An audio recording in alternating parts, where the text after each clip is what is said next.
بسم الله الرحمن الرحيم. عن جابر رضي الله تعالى عنه قال قال رسول الله صلى الله تعالى عليه وسلم: من لكعب بن الأشرف فإنه قد آذى الله ورسوله. الحديث رواه البخاری۔ نبی کریم صلی اللہ علیہ وسلم نے ارشاد فرمایا، کون ہے جو کعب ابن اشرف کو قتل کرے کہ اس نے اللہ اور اس کے رسول کو بہت تکلیف دی ہے۔ دوستو، یہ حدیث پاک کا ایک حصہ ہے اور اس سے ایک بات بہت واضح معلوم ہو رہی ہے کہ نبی کریم صلی اللہ علیہ وسلم گستاخ کے بارے میں کس قدر غصہ میں ہیں کہ صحابہ کے بھرے مجمع میں حضور فرما رہے ہیں، کون ہے جو گستاخ کا کعب ابن اشرف کا سر لائے گا، اسے قتل کرے گا۔ یہ سعادت حضرت محمد ابن مسلمہ رضی اللہ تعالیٰ عنہ کے حصے میں آئی۔ انہوں نے عرض کیا، رسول اللہ میں جاؤں گا۔ پھر اس کے بعد انہوں نے تدبیر سوچی، یہ کعب ابن اشرف کے پاس گئے، چونکہ ایک دوسرے کو انصار اور یہود جانتے تو تھے ہی۔ انہوں نے کہا، ہمارے پاس غلہ ختم ہو گیا، ایک وسق یا دو وسق غلہ ہمیں دے دیں۔ اس نے کہا، کوئی چیز گارنٹی رہن کے طور پہ رکھو، اپنی عورتیں رکھو، آپ اس کی فطرت دیکھیں کعب ابن اشرف کی۔ انہوں نے کہا، کیف نرہنک نساءنا، ہم اپنی عورتیں کیسے رہن رکھ سکتے ہیں، وانت اجمل العرب، تم عرب میں سے بڑے خوبصورت ہو، ہماری عورتیں تو فتنے میں مبتلا ہو جائیں گی۔ اس نے کہا، فرہنونی ابناءکم، اپنے بچے رہن رکھو۔ انہوں نے کہا، کیف نرہن ابناءنا، اپنے بچے کیسے رہن رکھ سکتے ہیں، فیسب احدہم، ان کے تو تانے دیے جائیں گے جب وہ بڑے ہو جائیں گے، فیقال، ان سے کہا جائے گا، روہنا بوسقن او وسقین، تم تو ایک یا دو وسق غلہ کے بدلے میں رہن رکھ دیے گئے تھے، تمہاری کیا اوقات ہے، اور ھذا عار علینا، یہ ہمارے لیے عار ہے، یہ نہیں ہو سکتا۔ ہاں، ہم اپنا اسلحہ رہن رکھتے ہیں، حالانکہ اس کی بھی ہمیں ضرورت بھی ہے اور ہمیں اس سے محبت بھی ہے، لیکن چونکہ اب رہن غلہ بھی تو چاہیے، تو بطور رہن اسلحہ دے دیتے، اور وقت طے کر لیا کہ رات کے وقت ہم اپنا اسلحہ لے آئیں گے اور آپ سے غلہ لے جائیں گے۔ رات کے وقت یہ حضرت محمد ابن مسلمہ اپنے ساتھ ابو نائلہ کو لے کے آئے۔ یہ ابو نائلہ رضائی بھائی بھی ہے کعب ابن اشرف کا، اور کچھ لوگوں کو اور ساتھ لے آئے۔ انہوں نے آ کے آواز دی، گو کہ کعب ابن اشرف کی بیوی نے روکا کہ نہ جائیں، رات کا وقت ہے اور یہ لوگ جو آواز دے رہے ہیں اس میں کوئی خیر بھی معلوم نہیں ہو رہی، تو اس نے کہا، نہیں، یہ تو میرے دوست ہیں، بھائی ہیں۔ نیچے اتر آیا تو حضرت محمد ابن مسلمہ نے اس سے کہا، کیا ہی خوشبو لگائی ہوئی ہے، کتنی عمدہ خوشبو ہے، میں سونگھ سکتا ہوں؟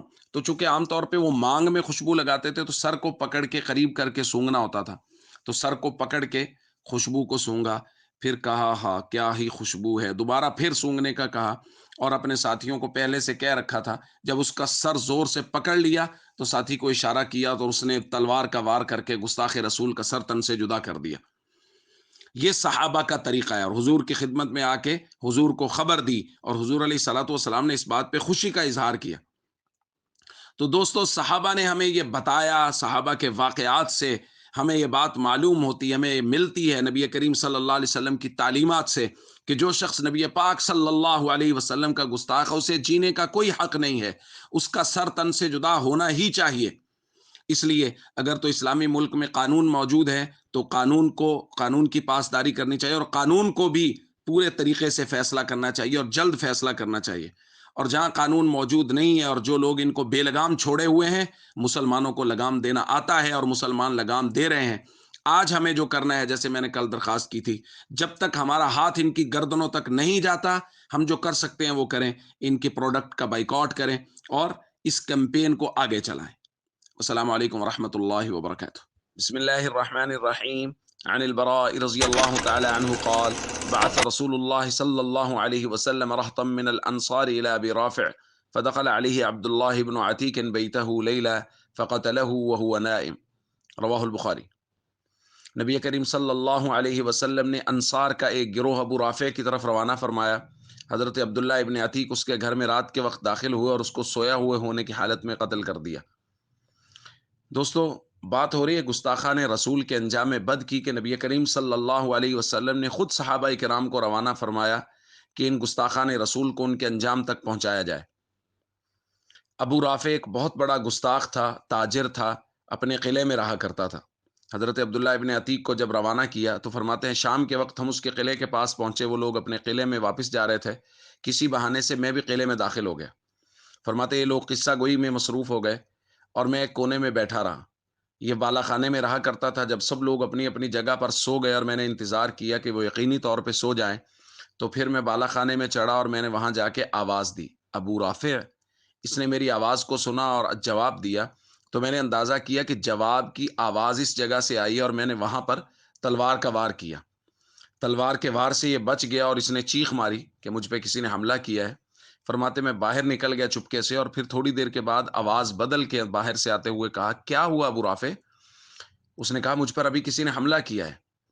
تو میں نے اب آواز کا پوری طرح آواز کی شناخت کر کے کہ کس جگہ سے آواز آ رہی ہے، تو میں نے اس کے پیٹ پہ تلوار رکھ کے پیٹھ سے نکال دی، اور جب میں نے یقینی طور پہ اسے قتل کر دیا تو پھر اس کے بعد میں وہاں سے نکلا، تو گویا بھاگتے ہوئے نکلا، ظاہر ہے یہ بھی تھا کہ کوئی آ جائے گا۔ تو کہتے بالا خانے سے اترتے ہوئے میرا سیڑھی سے پاؤں نیچے پھسلا گویا کہ، اور میری پنڈلی کی ہڈی ٹوٹ گئی۔ فرماتے میں نے ہڈی کو باندھا اور اپنے ساتھیوں کے پاس پہنچ گیا، اور ساتھیوں سے کہا کہ آپ لوگ چلے جائیں، لیکن میں تو اس کے قتل کا اعلان سن کے ہی آؤں گا۔ فرماتے ہیں الس صبح آواز لگی اور اعلان ہوا کہ ابو رافع تاجر کو کسی نے قتل کر دیا۔ فرماتے میں خوش ہو کے وہاں سے واپس نکلا، نبی کریم صلی اللہ علیہ وسلم کی خدمت میں حاضر ہوا اور حضور علیہ الصلوۃ والسلام کو ساری خبر دی اور اپنے پاؤں کے بارے میں بھی بتایا۔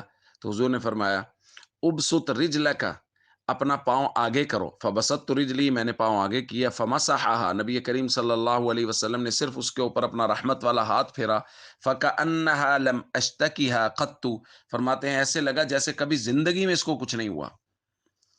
تو دوستو یہ ہے گستاخان رسول کی سزا، اور خود نبی کریم صلی اللہ علیہ وسلم نے یہ سزا تجویز کی ہے، اور امت کے لیے یہی حکم ہے۔ جیسے میں نے کل درخواست کی تھی، اگر اسلامی ملک ہے تو پھر قانون ان کو سزا دے، اور قانون سزا دینے میں جلدی کرے، اور اگر قانون سزا نہیں دیتا یا ملک اسلامی نہیں، اس میں قانون موجود ہی نہیں ہے، تو پھر مسلمانوں کو چاہیے کہ وہ پھر اپنے زور بازو سے ان گستاخان رسول کو ان کے انجام تک پہنچائیں، جس طرح صحابہ کرام نے گستاخان کو ان کے انجام تک پہنچایا۔ السلام علیکم ورحمۃ اللہ وبرکاتہ۔